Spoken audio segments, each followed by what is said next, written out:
আজকের এক জায়গায় চলে আসলাম। এখানে অনেক সুন্দর সুবরি গাছ দেখেন, একদম সিরিয়াল দিয়ে লাগানো, অনেক সুন্দর। আমি আছি ফেনী 14 গ্রামে। তো এখানে আসা অনেক জিনিসটা অনেক ভালোই লাগতো, তাই আর কি চিন্তা করলাম একটা ভিডিও বানাই।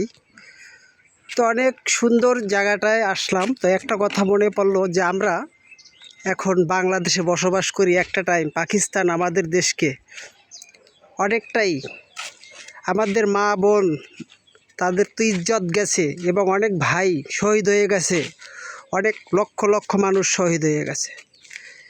কিন্তু আমাদের দেশে যখন লুটপাট হয়েছে, যুদ্ধ হয়েছিল, পাকিস্তান আমাদের দেশটাকে ধ্বংস করে দিয়েছে। সুযোগ পাইয়া ভারত আমাদের দেশের মালামালগুলা লুট করে নিয়েছে, অথচ আমরা কিছুই করতে পারি নাই। আমরা তখন আমাদের জন্মই হয় নাই। এখন পাকিস্তান আসে আমাদের দেশে বন্ধ করার জন্য, ভারত চায় আমাদেরকে পাশে রাখার জন্য। তা ভারত পাকিস্তান যখন যুদ্ধ লাগবেই, তখন আমরা কিন্তু বসে থাকবো না। তাই তোমাদেরকে বলছি, তোমরা যুদ্ধ বন্ধ করে দাও। তোমরা যদি যুদ্ধ বন্ধ না করো, তাহলে আমরাও তোমরা যেমন আমাদের দেশ লুটে বুটে নিয়েছো, আমরাও তোমাদের দেশ লুটে বুইটাই নিয়ে আসব। এটাই আমাদের সিদ্ধান্ত। যদি তোমরা ভালো হও, তাইলে যুদ্ধ বন্ধ করে দাও, কারণ তোমাদের জন্য আমাদেরও ক্ষতি হবে।